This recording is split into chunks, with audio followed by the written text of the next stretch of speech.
I'm doing great. How are you? Good. Welcome everybody to the Life, Love, and Money Show with Summer and Jen. We are always so happy to be here with you. Right, Jen? Absolutely. Thanks for joining us. And if you're catching this on the replay, type hashtag replay or share this because it's always great information. We're always happy to be here and just have really, really grown adult conversations about life, love, and money and how they're all interrelated. Absolutely. And by the way, this is 30 minutes of free coaching. So if you have a question that you would like to submit to us, do it. We want to hear it. We want to address it. If you want to be left anonymous, we'll leave you anonymous. But submit your questions. DM your questions to the Life, Love, and Money Show with Summer and Jen page on Facebook. You can also submit those questions to our Life, Love, and Money Show on YouTube and subscribe while you're there. And also on the Life, Love, and Money Show Twitter page. Do we have another one? You know what? We have so many pages. Oh my gosh. I love this show. I love answering your questions. This is so exciting. Yeah. If you're going to pick one place to just like us and follow us, do it at the YouTube one. It's right down there below the Life, Love, and Money Show with Summer and Jen. Asking for a huge ask. Head over there, hit subscribe. If you really, really love us, because I know you do, hit that subscribe and the notification bell when you get the new videos, and you can catch all the replays there as well. So yes, there's my ask for the week. I love it. Yeah, we've got to occasionally do those asks. Remember, if you need something, do the ask. That's so important. All right, you want to get into this because we have a pretty amazing question that was submitted to us. It really had me thinking, and I'm sure we want to hear from you. This is also an opportunity to hear from you guys. If this stimulates a thought for you, send it to us. Let us freaking know. We want to hear what you have to say. You're part of the conversation. All right. You want to tell them what this is? Yes. And then I'm going to have you elaborate on it. Okay. So every week we have new questions come in. And so we had this really, really interesting one. And Summer's going to go in more detail about the scenario that was played out. But this particular week, we are talking about what would you give up to be a kept woman? And you know what I realized? I think before we go into the further conversation and all that, after you describe what was actually submitted in, let's describe what is kept woman.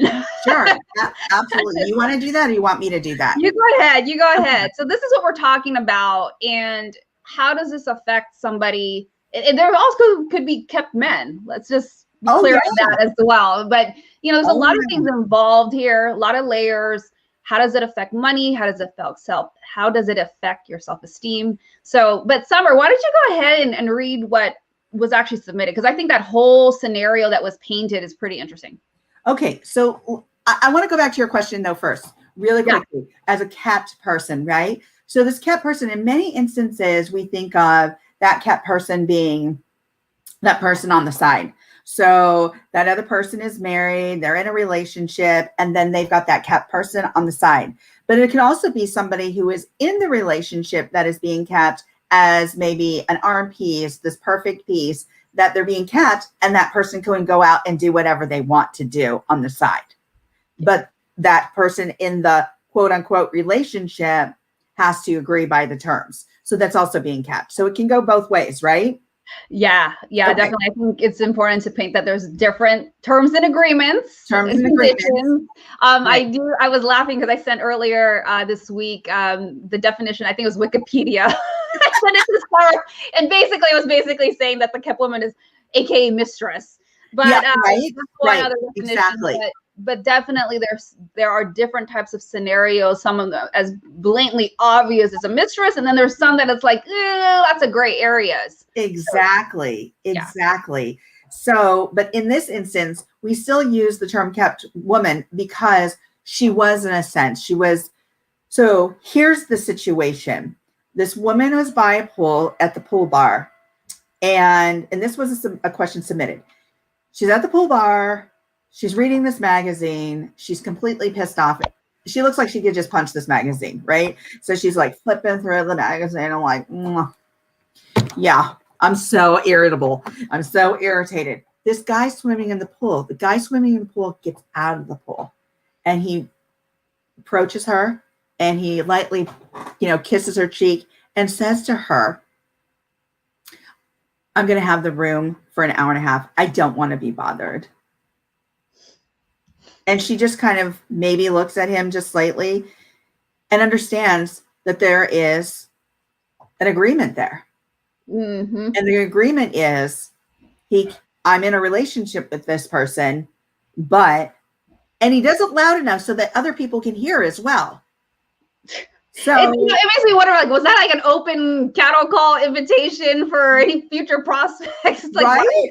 Wow. It's like, wow, that's even one more level of disrespect. Yeah. Oh my gosh. So she's sitting there and she's just swallowing this, like, okay, I've got to take this. I've got to understand this. These are the terms that I like signed up for. So yeah, he just kind of walks off and, like a little arrogant thing, and does his business and goes up to his room for an hour and a half, and she knows where she needs to stay. Either at that bar or goes and wanders around, whatever, but she's not allowed up in that room for the next hour and a half. Mm. So that got us thinking. About this whole idea of being like a kept person. And what does that look like? What does that mean? What does that entail? How does that impact your psyche? How does that impact, you as a being living with intention? How does that impact you? And so do you want to start talking about that, or do you want me to go into that? Because I'm happy to. Yeah, go ahead. Because I love mine were like the stories. The anecdotal stuff. And I love giving like real world scenarios, but yeah. I think it's also important to hear it from the clinical perspective and that background. But yeah. No, you make some really, really great points. So go ahead and start. All right. So, we talked about the whole idea of being kept, right? And what that usually means. It's usually the mistress or what is this? Is there a term for male mistress? I don't know. I'm sure there is. And it's not gigolo, but yeah, I know there. Yeah. Oh, well, yeah, it could be kind of like that, but those are terms and conditions, right? Too. So yeah, it has a lot to do with, and we go back to this every time, your values, wisdom, experience, confidence, because that is all the stuff that's going to be impacted by being somebody that's kept, that agrees to be kept. Because here's the thing. Oh, Tony, I absolutely love it. You're changing the world. Oh, thank you, Tony. Thanks for being here. Yes, we so appreciate it. We love you too. Woo, Tony. Say hi to Jenny for us. And yes. Say hi to Jenny. And by the way, also go follow Tony Taylor. He is #inspirational. #inspiring. So here's the thing. So you're living. He said in the South they call them misters. Oh, I didn't know that. And we're not talking about them things that spray you cold water on you when it's hot. Mister. That's a different kind of. Oh my God, let me just not go there. Yeah, you are quick, Jen. I didn't even think about that. Oh, but that did bring up a whole thought process. Totally. Thank you for letting us know, Tony. We had no idea. Now we know. That's my lesson for today. That is really interesting. Oh my gosh. And we're going to have to talk about your term that you brought up earlier too, Jen. Oh, yeah. Yeah, that phrase. Yeah. So here's the thing. Okay. So if you're not clear on your values and you're thinking about being a kept person, this can really impact you down the road. This is really you're going to have to reconcile with this down the road, because this will impact your psyche, your well-being, your internal, gauge, your confidence, all of this stuff. It is a power differential that you're getting into. There are terms that are set for this relationship, and those terms and conditions are something that you're going to buy into abiding by. Is that something that you want to do? And many times we have to think about, where did somebody come from? What was the modeling?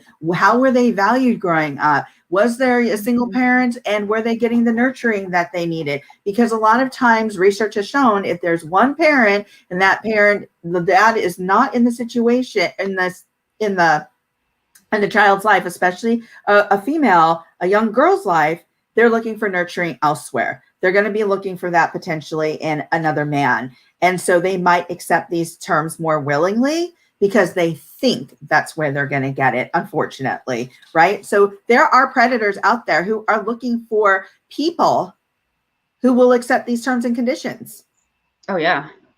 And if you're feeling vulnerable, or if you're somebody that's vulnerable, of course, you're going to potentially live up to those conditions. And it's a job. It's a job. It is a job because they're going to have things that they're going to have expectations of you, whether or not that means that you're primed, ready for whatever, because you're being kept. So think about when you enter into a relationship, what that's going to look like for you, how that's going to feel for you, and how you're going to have to reconcile that down the road, because you are going to be looking that in the face and going, where did I let myself be vulnerable enough? Did I allow myself to be vulnerable enough where I was taken advantage of, or that I accepted those terms and conditions because of where I was at in my life? And maybe you couldn't pay the rent, and maybe you couldn't, you didn't have a job that made a lot of money, and you thought, this person is offering me all of this, which makes us think about what movie, Jen? Pretty Woman. Pretty Woman, exactly. Pretty Woman, which is a movie we all loved, or many of us loved and idealized, but it was about a prostitute. And it was a dream. It wasn't reality. Mm-mm. There was nothing realistic about that movie except for the end part where she comes to terms and she has to reconcile with, I don't want this. I want to be valued as a person, not as an object. Yeah. Go ahead. I'm sorry. I cut you off. No, please. I love what you said when we were on Instagram, and, people will say like, well, yeah, there's so many things going through my brain right now. You can look at the person as a victim. You can look at like, well, they had a reason for what they did. Like, that's not the point. But this is what I realize is that, and I'm reminded when you talked about it, was that this is a choice. This is a choice that somebody makes, but this is why we're bringing light to it, that you do make the decisions, you make the choices, and then you do need to take a look back. That's why we always talk about core values. And it's amazing. There are people that we have helped and coached and worked with that people don't stop to even think about that. People have never taken the time to identify that. And so when we talk about it, it really is a guide. It really is so important to know what those values are, and to even just do a self-evaluation, because without it, these are the kinds of things that happen. And a lot of times, there's these daddy issues when there's that father figure that has been missing in a girl's life. There's so many things involved. And at the end of the day, one of the things that's so important is that there needs to be healing. There needs to be work done. There needs to be help, professional help, therapy. All that stuff is so important for somebody to do before you even get into a relationship. And this is going already like in so many different directions in my head. But yeah, like you said, Summer, it's a choice. And somebody, I think what's also important is that when you do have those core values identified, you're going to realize like, this isn't aligning with what I want for myself. And I think one of the biggest regrets is that, when we do look back at past relationships, we've all been there. We think about, oh my gosh, why did I get involved? Yeah. Why did I do that? Why did I spend so much time? And they are all, if I know from myself personally, I shift the perspective and say, okay, yeah, that sucked, or yeah, that was not so wise, and I should not have even entertained that. But what is the learning lesson from this so that I can make better decisions moving forward? And when you were talking about the scenario just a few seconds ago, I'm thinking to myself, like, yeah, if somebody were to get involved in a situation, an arrangement like this, think about how are you going to look at this years from now and go like, do you want that regret? Do you want to try to see yourself in that situation, and then fast forward when you're not in anymore, like how are you going to feel? So I think sometimes when we just go through things so quickly, we don't take the time to really evaluate why we're saying yes to a certain fork in the road, and you decide to go one way. I think we tend to not look at the consequences and the regret that we might have later on. I didn't have time to write that. but looking at the regret later on. And it does piggyback with what I was talking about earlier about reconciling. How do you, or how are you going to reconcile with your choices? And that's tough because you're going to be staring at yourself in the mirror going, what did I do? What choices did I make? Do I want to still be here? What are the terms and conditions that I want to live within in my life? And the way you begin that process is by understanding your value. Number one, that's your own personal value. And then number two is what your values are. Because once you understand what your values are and how you value yourself, you're going to be able to live on your terms and conditions and not somebody else's terms and conditions. I want to bring up the situation. I was watching a movie, and the movie was called Born into Brothels. Brothels? Brothels. Born into Brothels. Wow. Okay. It was a really interesting movie, and it was based in Afghanistan. And it was how these families, these women, were actually born into these brothels in their families. In these families, these are how their families function. So the modeling that happened throughout these families was that these girls would not go to school. They would continue in the brothel, the family brothel. Wow. And they would be married, and the husband would be profiting from the brothel. Wow. It would be okay with sending their child or their young daughter or their wife out there. So again, I go back to, yes, we have choices, but we've got to understand that people also do what's modeled for them. So if you're a mom or an aunt or this or that, these girls are looking up to you. These boys are looking up to you and saying, that's okay behavior, or that's okay. Yes, we all have choices, but we're looking and we're molded by what's modeled, what's told to us, what we're told to value. That's why I go back to my book constantly. Seriously, about figure out your values, where you want to launch from. And that's exactly what we're talking about here. When we talk about this situation, this is a major situation where if you're a kept woman, what are you willing to give up to be kept? I mean, what if you were dating your boss, for instance? What if you were dating your boss and you got involved? Well, that could be jeopardizing because there's a power differential, right? Oh, yeah. That could be jeopardizing your job. So now, even though you value your job, and even though you've now decided and made the choice to get into a situation that could have a major impact on your livelihood and your life. So this question is so interesting. If you have comments out there about this, please, please, please make the comments. We want to hear from you. Would you choose to live as a kept person, woman or man? What did Tony call it again? For the man, it's misters. Well, that's what they call it in the South. That's okay. I'm going to have to write that down. Misters. Yeah, I'm curious if there's another name for it in a different part of the country, or even world. I mean, I love studying words. Yeah. But yeah, it's so interesting is this whole topic is, the scenario you painted with the boss, and that's not to say that it can't work out depending on your HR and rules that you have at that particular place of, work. But we're talking about when it's not this ideal situation, and it, like Summer said, there is this power differential, and it's really unfortunate. It's really unfortunate when you give up so much. And when I think about what would you give up, I'm thinking about dignity, self-esteem, the ability for you to take care of yourself and be independent.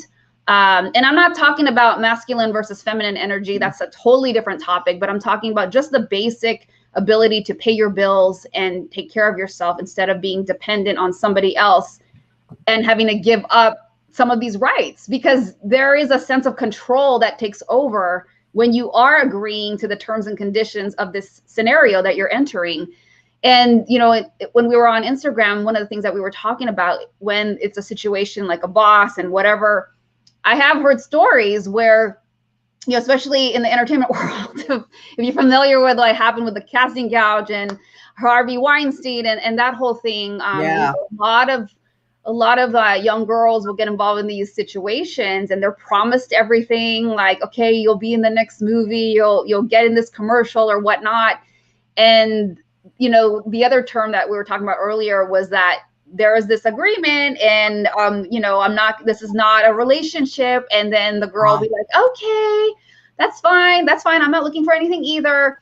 But at some point, many times, often, it's like the somebody will catch feelings. The phrase is like, oh, I'm catching feelings, meaning like you're now moving away from like, oh, this was just an arrangement, this agreement, where there's no emotion, there's no connection, there's no intelligent, you know, connection. It's just physical. This is what we do. We have fun, and that's it. But somewhere along the line, somebody might say like, you know, I'm falling for you, or I want more than this. And that's when it goes haywire, because it's like, no, that's not the agreement. That's not what we were going to do here. And then sometimes the girl, in a lot of these cases and these stories I've heard from people I personally know, they were just like, oh yeah, after that, oh, all of a sudden she gets fired. All of a sudden she's kicked off the lot. All of a sudden she's ostracized from every studio. And if that was supposed to be her way of making a living, yeah, forget it. Yeah. I mean, you hear about these stories where a lot of these women could not find work or make another movie because they joined this list of like, yeah, don't hire these people, and they can't even come back. They're on this list. Security won't even let them in. So it's not just giving up like, oh, I can't pay. I mean, you're giving up so much, but the dignity and everything. And now, I mean, imagine like it's now affecting your livelihood, and then your reputation is destroyed. I mean, there's just so much at stake. But again, at the end of the day, people make the choices that they make, but this is why it's so important to make sure you understand the consequences or the likelihood of some of these things happening, where this rug is completely pulled from under you, and then you're put into it and rolled, and it's thrown away because it's affecting so much. So that gangster. It totally is. Oh, it is. Put in the rug and thrown away. That sounds like I've heard stories. I've heard stories, and it's just like, wow. I mean, watch out for Jen. She's got stories. It's brutal. It's brutal. I'm thinking like, oh, heck no. There's just no way. Right. I mean, and then, I mean, imagine having to show up for work, and then, or, you know, it's just. Yeah. And you're like ostracized. They don't want you on the lot. Then they don't want want you on the other lot. It's like, you're out of luck. And it's like, and work. Holy crap. And work. And I want to tap back into something you said. So what we did talk about earlier on the other show, on the other site, was, you know, there were terms, and the terms that this was agreed upon was probably in the physical. Like, you were going to be able to like be somebody's arm piece. You were going to be, you know, you were going to be asked to do A, B, and C. There was no emotional terms. There were no intellectual terms that were agreed upon when this began, most likely. So when you do start asking or do start connecting and feeling, as what's that phrase again, Jen? Catching feelings. So when somebody says, I'm catching feelings, and that's not the terms or conditions that this was based on, this relationship or being a cat person was based on, now it's getting into the realm of intellectual and emotional, which those were not the terms and conditions. So that's going to really fizzle out that relationship. That might really impact that relationship of sorts, where it's a agreement and it might break up. And so if you're looking for that, that's something you probably aren't going to get being a capped person. And so I think that's really important to remember, because many times when we start a relationship, we start and we're excited and we start talking to that person there. And who knows how vulnerable that young woman is, that, you know, who is being asked, hey, is this something that you might be interested in? Oh, yeah. And who knows how it's being proposed as well. Yeah. I just wanted to add real quick too, like, along the lines which you talked about modeling. And, you know, this is what's so sad when I see these scenarios. It's like, there's always like this generational thing that's happening. And depending on what the mom had to endure and grow up with, and maybe, you know, sometimes some young girls are growing up in this unhealthy environment, and maybe she saw the mom struggle, or maybe she saw, you know, a bad example of what a healthy relationship, you know, was non-existent in her growing up. And so sometimes that might be the reason why, like, you know what, I just want to be taken care of. And then she hasn't been taught how to have self-worth and have dignity and to respect herself. And so, you know, like you were talking about this show or this movie about the Born in a Brothel. Yes. That becomes the normal. And that's Absolutely. what's so scary, is like, that's the normal. They, you know, they don't see like, well, this is how I grew up. I don't see anything other than this. This is it. And it's like, no, there's like a different side that can totally be a completely different outcome, but they didn't grow up in that. And that's what I think is really sad, is that, you know, depending on who the parent is, or depending on what they grew up with, that is going to be something they just accept, that this is okay. I'm just going to have somebody do all this for me, and it doesn't matter what I have to give up in order to get X, Y, Z. Absolutely, Jen. You make such a good point. And I want to add to this point, because I mentioned that movie Born into Brothels as an example, right? And it wasn't until a photographer from the America or the UK came in that said, this is the existence that you want. This is what you want for your daughters. There's more. There's more. But even these moms who had been, this thing was generational. This brothel, this family brothel was generational. And there were many of these, that it wasn't until they were told by this photographer, there is a different path that your daughter could take. And some of these girls jumped ship and said, yeah, I want to take that path. But they didn't know until this world was opened up to them, until somebody, an outsider, came in and said, there's something else you can do with your life. So this is interesting. I want to pause you real quick. So when that photographer came in, did these girls, was there any resistance? Because so there was some that didn't go, but there were some that realized, like, I don't want this. Yes. Okay. Yes. It was kind of like when I worked in CPS, and you would remove the children from a family, and they would be kicking and screaming and crying and not wanting to be separated from the parent, but they had been brutalized and beaten or neglected by this parent, but that's what they knew. So they were going back to something and resistant to leaving what they knew, because it was so ingrained in them. And so, yeah, there were those kids in that movie that were like, the young girls who were like, I'm not going to leave this. I'm not going to leave my mom. I'm not going to leave my family. This is the way we make a living.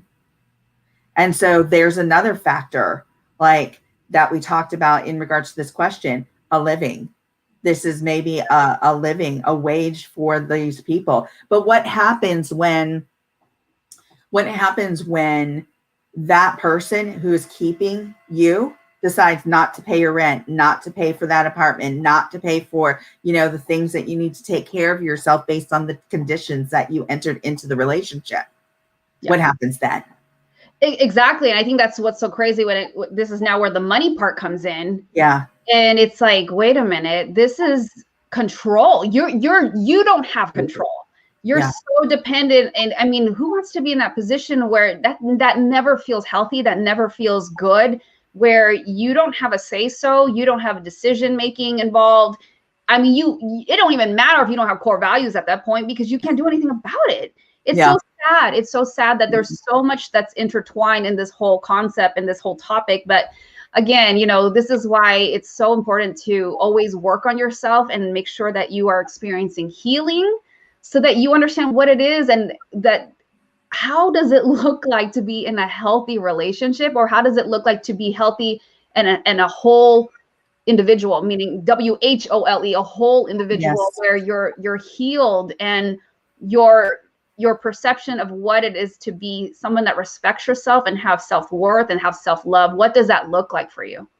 Yeah. And that is so important. And when those hairs on the back of your neck stand up, or when you start feeling, there's an inner voice that says there's something not quite right about that, or this situation, or what is being proposed, listen to that inner voice.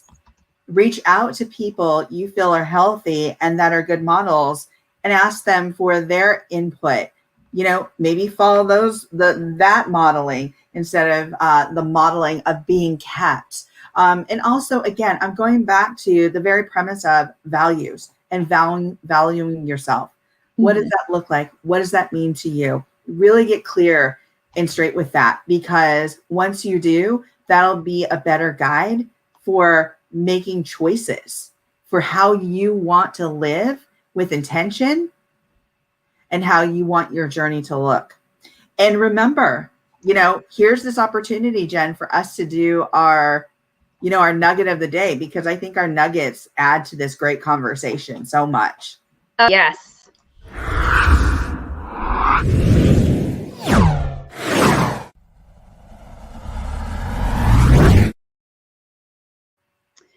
So I'll go first, and my nugget of the day is I know we have all been there. We've all been in situations, even maybe you're in it now, and I've been there, but you look at your past and you ask yourself, why did I do that? Or you look at relationships and think like, okay, that was so stupid. I can't believe that. And you think about the time wasted, you think about the money you spent, you think about all these things, and you beat yourself up. I think it's so important for us to practice forgiveness.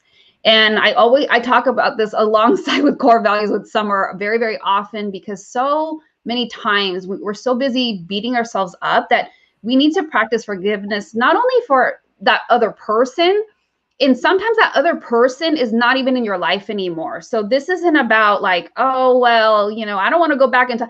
That's not what this is about. The forgiveness is for you to heal and to release that anger. This is for you. The forgiveness is for you, because this is about being whole again and feeling sure about yourself so that you can make progress and move forward and make better decisions. But if you're hanging on to guilt and shame and anger, that's going to continue to be a block. So my nugget is for you to practice forgiveness upon yourself and to release those past mistakes and decisions that you still may have regret on. That's done. You are not defined by your past. Oh, I love that. But I want to piggyback on that, and then I'll give my nugget. Yes. I do believe that we can use that past as wisdom. Yes. That past is wisdom. So we're not saying hold on to that and the guilt that is, associated with the choices that you made, because choice, remember, I say this a lot too, choice is a superpower, and we give it away so freely and so easily. Remember, choice is a superpower, so don't give it away. It is value. It is a lot. It has a lot of value. So here's the other thing. Based on what you're talking about, Jen, we can use our past situations as wisdom and bring that forward with us, because that wisdom is so valuable. So never think, and I say this too, never think that our missteps are for naught or for nothing or don't have. No, our missteps are wisdom. They're gained wisdom. And I love that we can take that wisdom and apply that to the journey we want to live, the journey we love, the journey we envision for ourselves. So my nugget of the day is to show grace for yourself. Show yourself some grace. It's similar to what Jen said, is be kind to yourself. Understand that we made choices based on the time and situation we were in. That's the best we could do maybe at that time. It's the best you could do. And so again, take that information, take that wisdom and apply it to your future and use it for the vision or the journey that you want. So remember, just be kind to yourself, show yourself some grace. It's okay. Just like Jen and I have to go back to sometimes go back to redefining or re-strategizing something. Sometimes we got to do that with our life, and we have to go back to our life and say, how are we going to re-strategize our journey? How are we going to re-envision what the life that we want to live? What's our journey going to look like from here based on all these decisions I made in the past? And how can I apply that wisdom? Beautiful. What a beautiful way to close out. Well, thank you, Jen. It's always such a pleasure being here with you. If you have questions that you would like us to answer, because this is really, we say 30 minutes of free coaching, but once we get on Facebook, Twitter, and YouTube, it's about 35 to 40 minutes of free coaching. So DM us your questions. Go to our YouTube page. Oh, by the way, right there. Go to our YouTube page at the Life, Love, and Summer with Summer and Jen. Go to our YouTube page. and check out the videos and subscribe. Wow. This is our, did you say meow? Did you meow or say now? Meow. There, I did it. Now and now. That was too cute. Okay, so go to our YouTube page and subscribe. Meow. Now and now. I can talk to cats. That's another show. That's another show. All right, everybody. Thank you so much for being here. We will be here next Thursday, same time, same place. We want you to join us. Thank you so much for joining us and for offering your input today. Thank you so much, Jen, for being here with me. Summer. We'll see you guys next time. Thank you. Ciao. Thank you for watching. Thank you for watching. Thank you for watching the Life, Love, and Money Show with Summer and Jen. Dr. Summer Watson is the owner of the production and coaching company Core Women, LLC, is a doctor of psychology, has a depth of experience working in both for-profit and nonprofit in human services and mental health, is a professional coach, seminar host, documentary film producer, and an author. Jen Fontanilla is a former financial advisor and now a certified money coach, speaker, and has published 6 books. She has worked with organizations such as the Walt Disney Company, Warner Brothers, Target, Goodwill, and the U.S. Air Force. She loves working with women and helps them master their money and mindset to empower them to build the ultimate life without worrying about money. Join Summer and Jen every week as they go live on the Life, Love, and Money Show on Instagram, Facebook, Twitter, YouTube, and LinkedIn.